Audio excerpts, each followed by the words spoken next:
on est dans une problématique de génocide. Mais moi, encore une fois, je vous dis, là où les Arméniens et leurs représentants se trompent, c'est quand ils demandent une reconnaissance qu'on reconnaît, on vous a massacré. Mais le problème n'est pas là. Hein. Le problème, c'est que si vous reconnaissez, il faut rendre les terres, il faut dédommager financièrement. Hein. C'est pas simplement... parce que, qu'est-ce que ça voulait que ça fasse à un Arménien? Oui, je reconnais que je t'ai tué. Mais oui, mais moi j'ai mes terres là-bas, les terres de mes aïeux. Vous voyez, c'est pas si simple. C'est vrai, c'est clair. On nous dit, c'est marrant, je trouve, c'est vrai, on nous dit, oui, ça ne doit pas faire Claude Sarraute, on pensait qu'ils font pas assez de fric. Oui, parce que Claude Sarraute, vous connaissez sa déclaration sur les Arméniens, où pour elle, selon elle, c'est les Je crois que c'était une erreur, c'était un peu déplacé. Bah, mais il y a un peu de vérité dans ce qu'elle dit. Il faut rendre ce qui est à César, n'est-ce pas? C'est qu'elle dit, bon, les Arméniens se sont mal débrouillés pour défendre leur cause, ce qui est faux. Raison pour laquelle je vous dis qu'il y a maintenant un parlement d'exil. Oui, mais si par exemple les Arméniens, très honnêtement, se mettaient à faire des films, etc., puis toute la journée on nous parlerait... Ça existe, il y a des films, il y a des... Sauf que si vous voulez...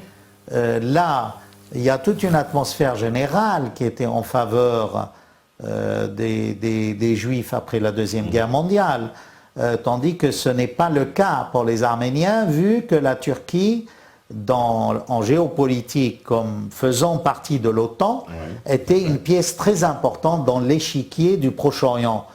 Donc le problème est différent. Mais rien n'empêche que les Arméniens, à nouveau, repartent sur leur territoire et fondent un pays nouveau, non déplaise à Erdogan. Est-ce que Erdogan va les massacrer? Hein? Mais la Turquie n'a pas accepté une indépendance d'une Arménie occidentale qui reprendrait non, mais terres, déjà le droit de retour. C'est-à-dire un Arménien n'a plus le droit d'aller en Turquie et dire, écoutez, ça c'est la ville de mai, je vais... Vous voyez, c'est compliqué, j'avoue.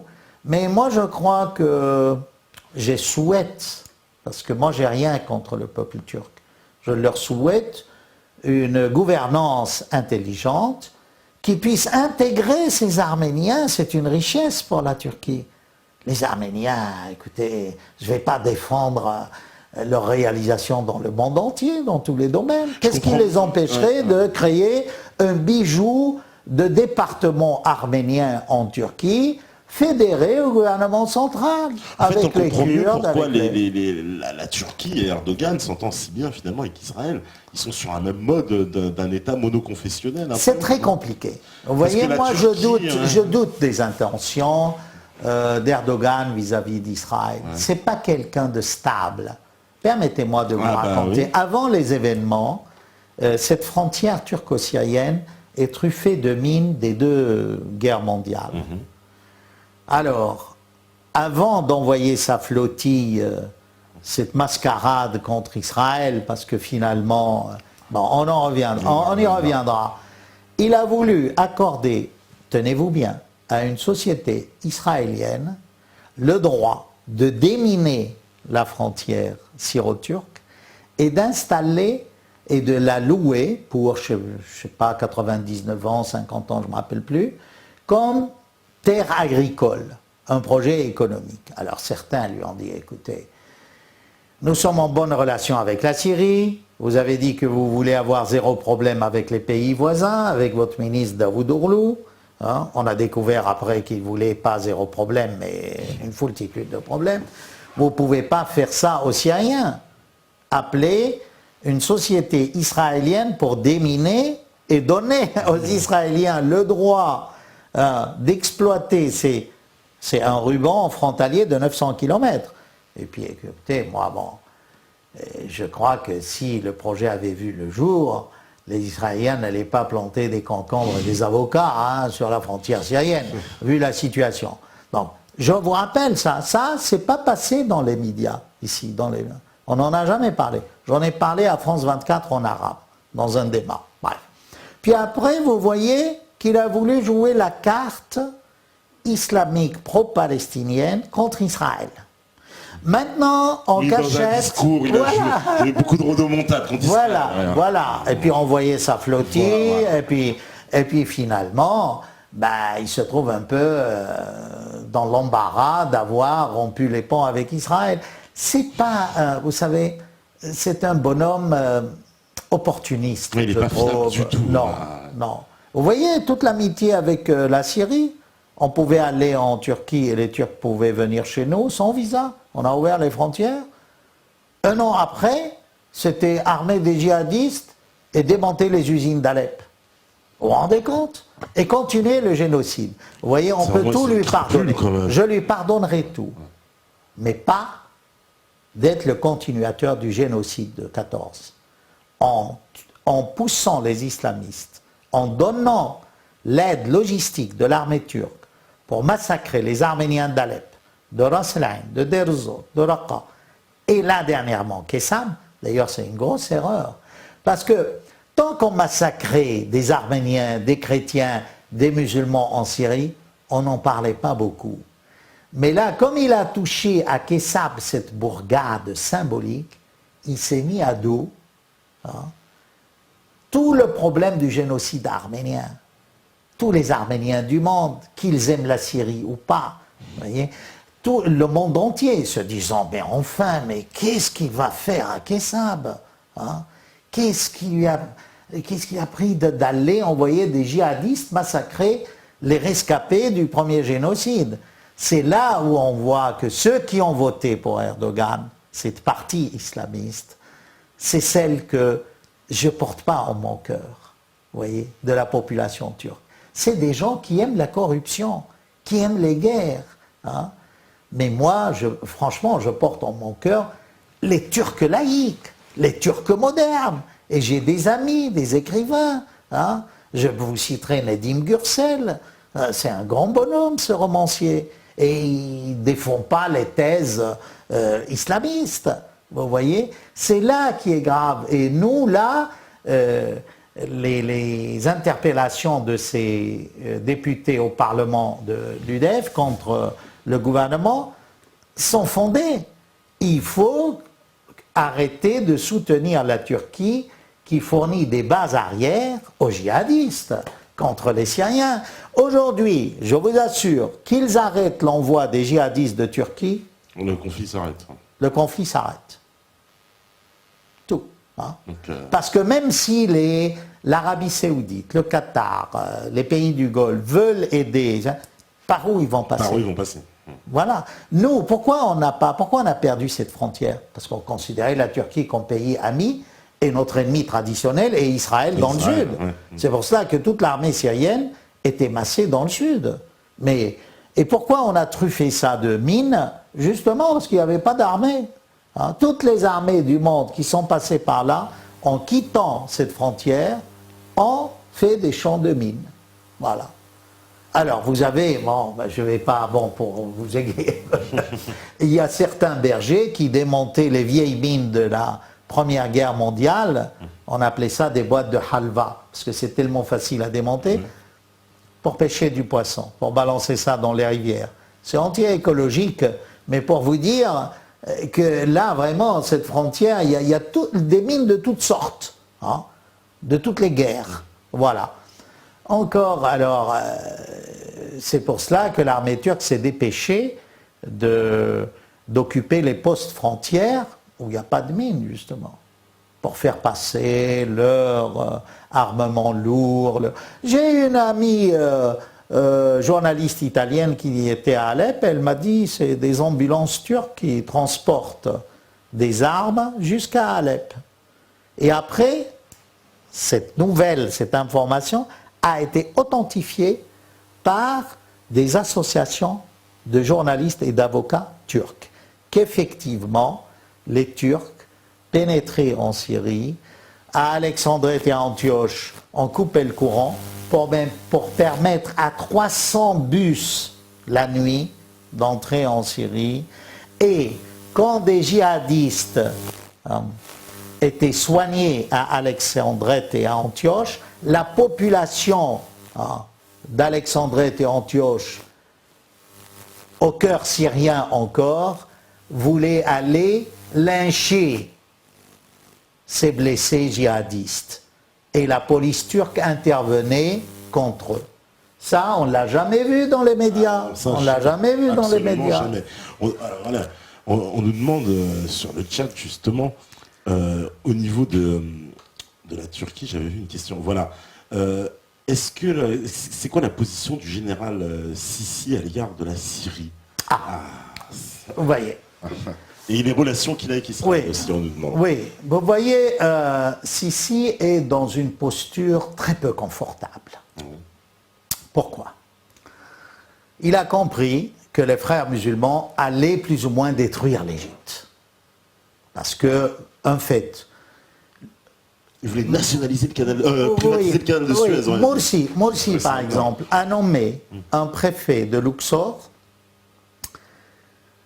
celui-là même qui a été accusé des massacres des touristes.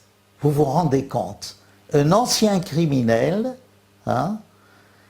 nommé à la tête de la plus grande ville touristique d'Égypte, Luxor, et qui était impliqué dans les massacres du temple de Hatshepsut, où on les a tirés à la mitraillette, et puis on a fini le travail à l'arme blanche. C'était dégueulasse. Voilà. Alors, quand vous nommez quelqu'un d'impliqué dans ce massacre comme gouverneur, comment voulez-vous que les gens croient en ce gouvernement de frères musulmans? Plus, Morsi a appelé à une guerre sainte contre la Syrie. Mais enfin, c'est que, il faut vous dire, les ennemis de l'islam orthodoxe sunnite, moi j'aime beaucoup l'islam dans toutes ses ramifications. J'ai passé ma vie à étudier l'islam, avec beaucoup de sens critique et d'amour.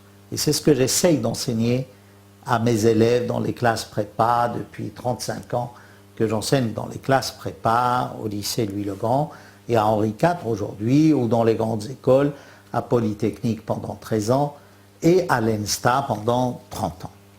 Techniques avancées, c'est une école d'applique de l'X. Bref, pour revenir, si vous voulez, à cela, donc, les ennemis de l'islam sont le wahhabisme saoudien, les frères musulmans et les takfiris d'Al-Qaïda, actuellement, qui créent des sanctuaires partout. Or, Morsi a besoin du soutien du royaume saoudite contre les frères musulmans, parce qu'il y a une haine entre les deux formations. Les wahhabites ne veulent pas que les frères musulmans gagnent parce qu'ils sont capables dans leur doctrine, enfin ils cherchent à avoir un califat et à balayer du royaume saoudite le wahhabisme. Donc ils se considèrent comme ennemis. Mais lui, pour le moment, ne peut pas se passer de l'aide saoudienne. Mais en même temps, il est anti-islam politique. Donc du coup, il se trouve dans le camp d'Assad et des gens laïcs de Syrie, qui sont attaqués par des djihadistes. Or, en Syrie, non seulement les frères musulmans sont actifs, mais les wahhabites et les gens d'Al-Qaïda. C'est ce que j'ai dit tout au début dans une émission avec Michel Fil sur LCI. Al-Zawahiri venait de faire un appel à l'international islamiste d'aller en Syrie et renverser Assad. Donc, Sisi aujourd'hui est dans une posture très peu confortable. D'une part, il a besoin des Saoudiens, mais ils ne partagent pas leurs idées wahhabites. Vous voyez? Mais ça, c'est peut-être une alliance tactique, temporaire. Mais Sisi est un laïc. D'ailleurs, il a dit que s'il devenait président, là, dans son dernier discours, il faudrait commenter son discours, il est très intéressant, il n'y aura plus de frères musulmans en Égypte. C'est-à-dire qu'il veut quoi? Il va les éradiquer, c'est ça qu'on a vu. Mais Nasser a essayé. Nasser avait rempli ses prisons. Il a fait aussi, il a commis des erreurs. Par exemple, j'estime que l'exécution du grand intellectuel musulman Sayyid Qutb, qui était frère musulman, il l'avait accusé de complot contre l'État exécuté. Moi, je condamne, honnêtement. Je veux dire, on aurait pu... c'est un homme de valeur, ce Sayyid Qutb. Vous voyez, c'est aussi toutes les complications de ces groupes islamistes. En gros, ils sont fautifs. Par exemple, vous lisez les textes fondateurs des frères musulmans, c'est un nouveau califat, les chrétiens sont marginalisés. C'est ce que disent aujourd'hui certains représentants de la diaspora égyptienne en France. Hein?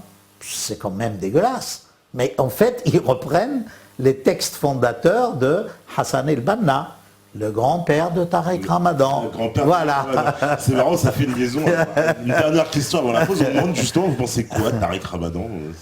Alors, vous savez, moi je crois que, enfin, je vous avoue, je n'ai pas tout lu de lui. Ce que j'ai pu lire ou l'écouter, c'est un homme brillant, c'est sûr.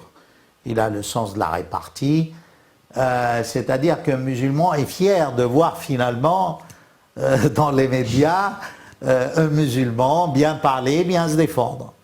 Ceci dit, il y a beaucoup de choses à dire sur les idées, le fond. Hein, c'est-à-dire sous ce brio de rhétorique orale dans les médias, c'est quand même superficiel au niveau des idées. Voilà. Voilà. Alors, on nous demande, alors j'ai une petite dernière question quand même, parce que voilà, Efeu il dit, je ne comprends pas la position de M. Tahan. Pourquoi cette animosité envers l'état de l'Arménie actuelle qui a son corps défendant qu'un résidu de la Grande Arménie dont l'histoire a dépecé le territoire? Voilà, c'est Efeu qui nous parlait tout à l'heure, qui disait que l'Arménie occidentale s'appelait la petite Arménie. Oui, d'accord. Alors pourquoi? Alors je vous dirai. Pourquoi cette Arménie orientale ne revendique pas l'Arménie occidentale? Peut-être qu'ils sont résignés, non? Ils se disent, mais écoutez, alors, c'est-à-dire que voilà, nous sommes de l'Arménie orientale, on a notre petit pays. Vous autres, on vous a privé de vos territoires en Turquie actuelle. Bah, allez vous faire voir, quoi, finalement. Hein? Sinon, venez chez nous en Arménie occidentale, en Arménie orientale. Et nos territoires là-bas, alors? Hein? Non. C'est qu'il y a eu des erreurs aussi, c'est que à chaque traité, l'Arménie orientale était obligée de céder des parties à la Turquie. Puis, il y a une nouvelle chose. Vous savez que quand Kessab a été attaqué, l'Arménie orientale, par ses porte-paroles, n'a pas voulu que des combattants du Haut-Karabakh et d'autres aillent défendre Kessab. Vous voyez? Vous me dites, mais c'est quoi alors? Vous menez une autre guerre? Ben écoutez, mettez-vous à la place d'un Arménien qui a déjà échappé à je ne sais combien de génocides à Kessab. Et alors, les autres Arméniens n'ont pas le droit de venir à l'aide. Et pourquoi? Hein? Au moment où des dizaines de milliers de djihadistes islamistes massacrent des chrétiens, des Arméniens, des musulmans. Non.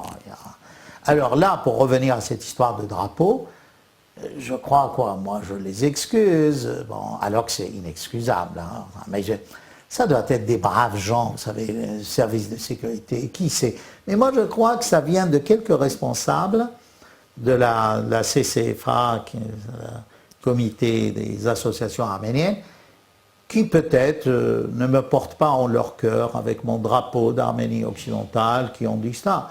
Parce que quand j'ai demandé encore une fois à la police française, ils m'ont dit que c'est pas eux qui interdisent ce drapeau. Hein. Oui, on leur a dit que non, et bon, enfin je sais pas. Cette affaire de toute manière, moi je peux leur assurer qu'ils me verront toujours avec mon drapeau, n'est-ce pas, d'Arménie occidentale, et je suis un peu ce porte-drapeau, et je dirais que c'est la première bataille, le premier baptême de ce drapeau. J'espère que les Arméniens reliront de manière plus sérieuse leur histoire et verront que la cause de l'Arménie occidentale est très juste et est au-delà des petits objectifs de certaines associations arméniennes.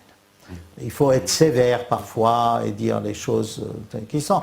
Je les appelle, si vous n'êtes pas d'accord avec les parlementaires élus, Prenez votre carte d'identité d'Arménien occidental et votez. Et élisez un autre Parlement.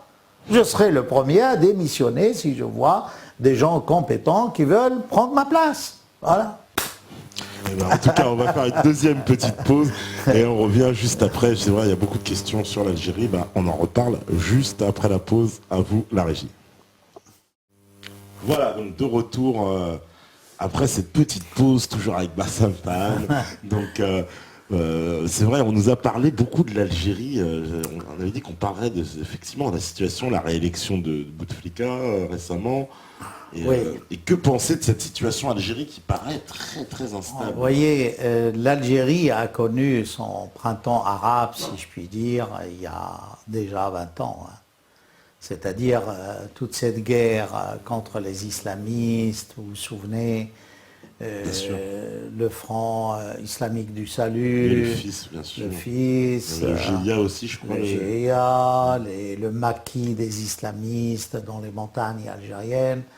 D'ailleurs, quand on écoute les responsables islamistes qui commentent ce qui se passe en Syrie, ils ont une phrase célèbre. Les fiançailles sont à Damas et les noces sont à Alger.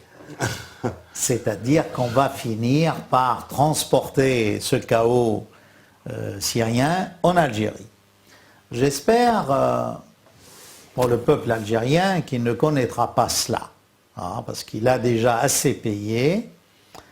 Mais ça appelle de ma part quelques remarques. En fait, ce n'est pas uniquement le problème de l'Algérie. Moi, je crois, sans être partenaire des théories complotistes et tout, c'est qu'il y a quand même de la part des États-Unis une volonté de casser cet islam.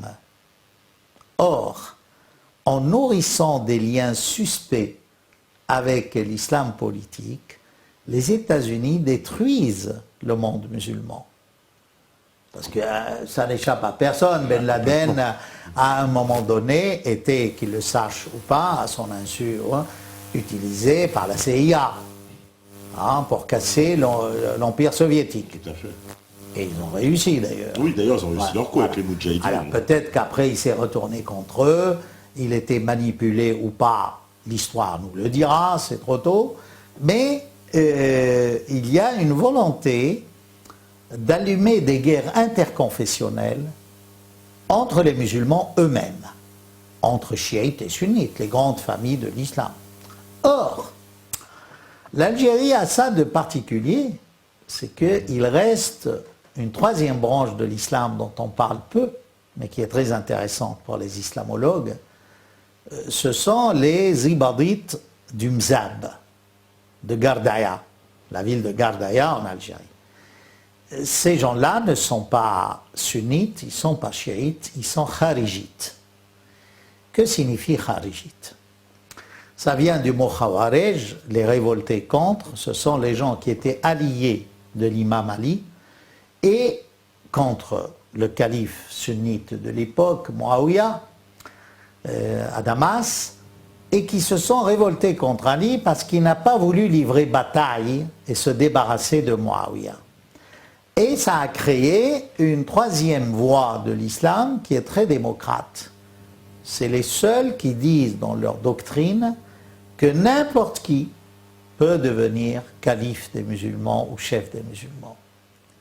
Vous voyez?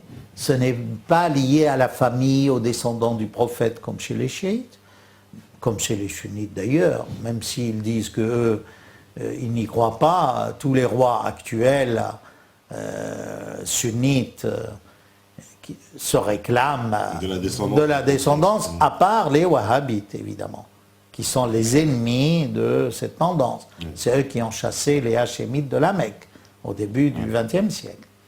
Parenthèse. Donc, moi j'ai une profonde admiration pour les kharijites, parce que c'est vrai, vous voyez, j'aime l'islam dans sa diversité. C'est très riche. La différence dans une même religion est source d'enrichissement et non pas de guerre civile comme le souhaitent les Américains. c'est clair que les Américains sont en train de monter chiites, sunnites, kharijites. Et là, permettez-moi de dire que sur les événements de Gardaïa, c'est quand même suspect. Comment ça se fait que pendant des siècles, ces gens-là ont vécu en paix et que voilà, pendant le printemps arabe et avec la nouvelle élection juste avant de Bouteflika, éclate le problème ibadite en Algérie. Un problème interconfessionnel. Ce n'est plus un problème kabyle arabe, non. C'est un problème kharijite sunnite. Il y a cette dimension, vous voyez. Donc moi je soupçonne qu'il y ait une main étrangère là-dessous. C'est qu'on veut aussi casser l'Algérie, détruire l'Algérie comme on a voulu détruire la Syrie. Avec la différence de, bon, l'Algérie est un pays beaucoup plus riche, immense par rapport à la Syrie. L'Algérie a aujourd'hui 340 milliards de dollars d'excédent. 340 milliards, c'est énorme. Alors, je ne vous cache pas qu'il y a des gens qui louchent sur cet excédent. Hein? Et il y a sûrement des gens corrompus en Algérie qui ont tout intérêt à ce que ces rentes pétrolières, on en donne les miettes au peuple et on en garde la part du lion. C'est fort possible. Je ne fais pas de procès contre, je ne suis pas un spécialiste de l'Algérie, vous voyez. Autant je peux vous parler d'autres pays, mais je connais, disons, assez. Alors, maintenant, venons à l'élection de Bouteflika. Il y a du pour et il y a du contre. Le pour, je crois que les gens qui l'ont élu ont peur que, justement, les noces soient à Alger et que l'Algérie se transforme en un grand chantier de guerre interconfessionnelle et interethnique. Les démocrates kabyles qui veulent une autonomie relative, plus de démocratie, vous voyez. Les ultra-orthodoxes contre des tendances laïcisantes de peuples algériens, arabes ou kabyles. Hein. Et puis voilà, sur tout ça vient se greffer le problème du Mzab et des Kharijites de Gardaïa. Alors ça, c'est l'aspect positif. C'est qu'on se dit, en maintenant Bouteflika, peut-être qu'on ne connaîtra pas ce printemps arabe bidon, qui est loin d'être un printemps. Ça va être un chantier immense, parce que l'Algérie est beaucoup plus grande que la Syrie. C'est vrai que aussi, l'Algérie n'a pas les cartes stratégiques de la Syrie, si vous voulez.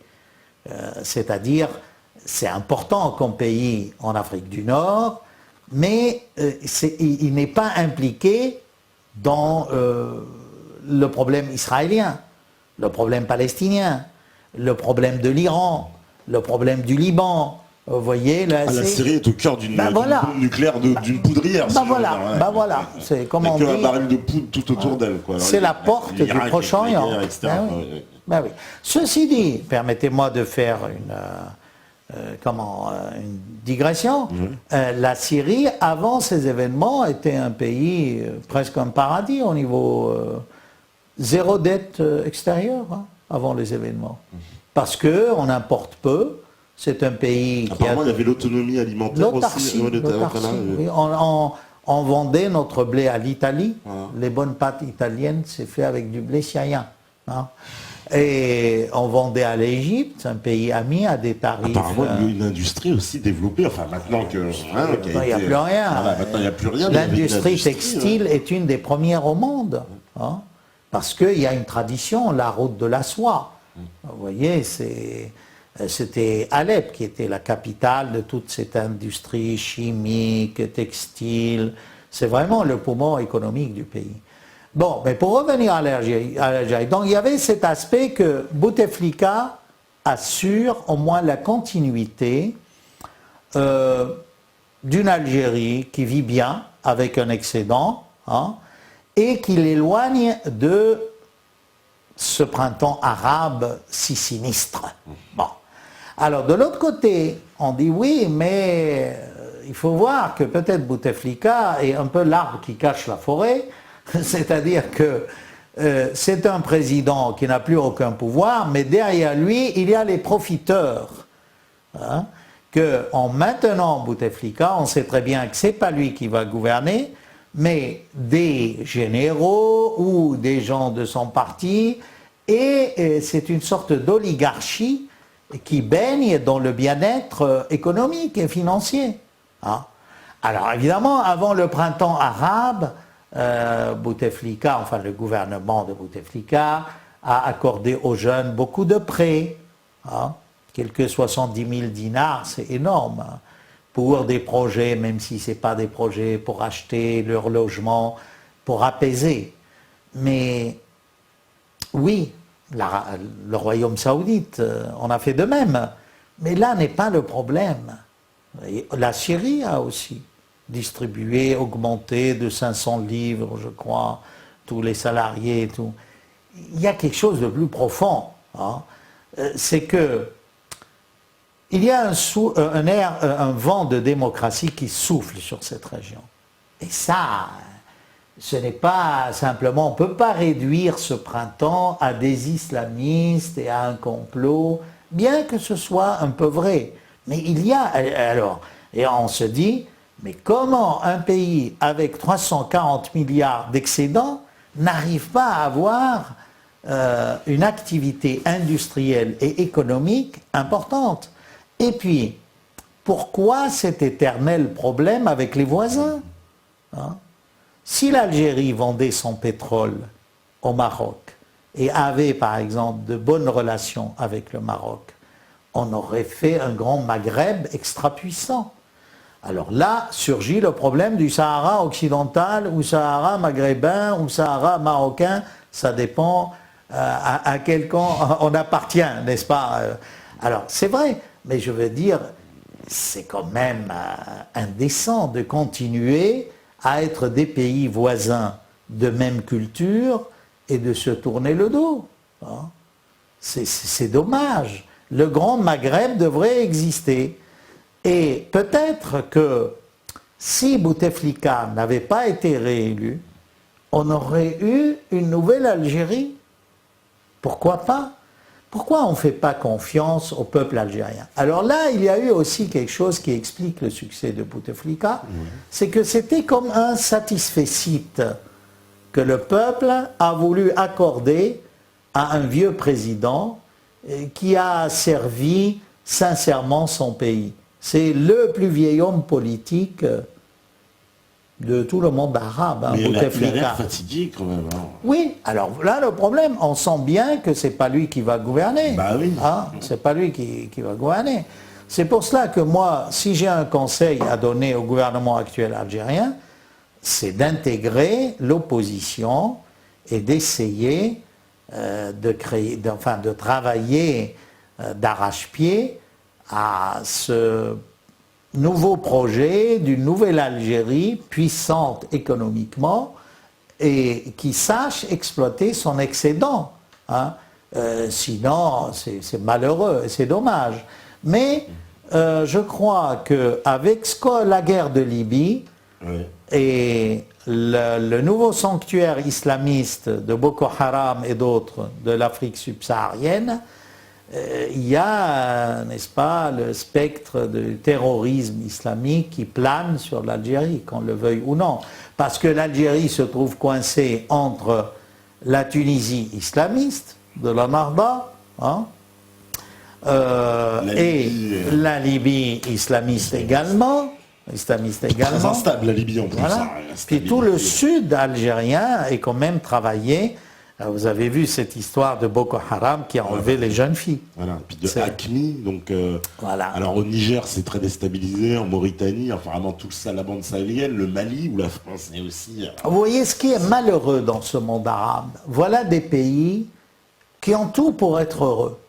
Moi quand je suis heureux en France, je passe, je vois les gens vivre en liberté, même avec tous les problèmes que connaît actuellement la France. C'est un pays heureux quand même. Hein, où on respire le bonheur de vivre, il n'y a pas de... Et vous voyez ce monde arabe, si riche au niveau humain. Mais là-bas, les gens, les familles n'ont pas qu'un enfant, deux enfants. il y a une force démographique, une explosion extraordinaire. Il y a des cerveaux. Alors permettez-moi d'en parler. Moi, ça fait plus de 40 ans que je forme l'élite du Maghreb. À Louis-le-Grand, au lycée Henri IV, à Sainte-Geneviève de Versailles, tout près, et dans les grandes écoles. Parce qu'on connaît mal votre parcours. Où vont ces cerveaux? Où vont ces cerveaux? Pourquoi on ne les exploite pas? Pourquoi un génie tunisien doit aller au MIT aux États-Unis, mettre ses compétences au service des sociétés américaines et tourner le dos à son pays? Il en est de même des Marocains. Vous avez des mathématiciens marocains extraordinaires. Hein, des gens, mais moi je n'ai vu... vous savez, à un moment donné, on a eu des élèves du Maghreb qui ont majoré et Normal Sup, le concours, et Polytechnique. Ça c'est connu, je les ai eus comme élèves, n'est-ce pas? Il y avait Masmoudi qui l'a fait. Alors on nous corrige, vous voyez, sur la Agar, il dit la Tunisie c'est une coalition islamiste laïque. C'est vrai ils ont fait des accords, c'était l'année dernière je crois, où ils ont accepté de changer un peu, de plus être 100% Enarda, de faire des concessions. Oui, si vous voulez, mais tout ça ne me convainc pas. Quand un gouvernement a été porté au pouvoir avec l'argent du Qatar, j'ai des doutes. Vous voyez, j'ai des doutes. Et puis c'est un contresens de dire islamiste laïque. Islamique laïque, oui, parce que le ist ici aujourd'hui fait référence à l'islam politique. Vous voyez? Alors je vois mal un islam politique laïque. Un islam politique, en définition, il refuse la laïcité. C'est un oxymore, c'est vrai. L'islamiste laïque, c'est un peu oxymore. Ça marche. Alors voilà, si vous voulez, pour l'Algérie, moi, je crois que... Mais ce n'est pas uniquement le problème de l'Algérie, je vous dis, c'est le problème de tout le monde arabe. Prenez par exemple le Soudan. Mais le Soudan, économiquement, comme vocation agricole, il peut nourrir tout le monde arabe, par ses territoires et son eau. Mais il n'y a pas de capitaux. C'est pour cela que Ben Laden, au début, voyez-vous, c'était pas bête de sa part. Parce qu'on noircit Ben Laden comme criminel. Mais il faut lire les choses peut-être d'une manière plus critique et plus objective. Pourquoi il est allé au Soudan, créer ses entreprises? Parce qu'il savait que c'est un pays prometteur, où il y a des capacités. Vous voyez? Et là, par exemple, encore, regardez, ils s'entre-déchirent, c'est des problèmes... au Darfour, Soudan du Nord et du Sud. Vous voyez, c'est-à-dire que jusqu'à maintenant, toute cette période post-coloniale, ces gouvernements post-coloniaux d'indépendance n'ont pas su assurer à leur peuple un bien-être, alors qu'ils avaient tout pour le faire.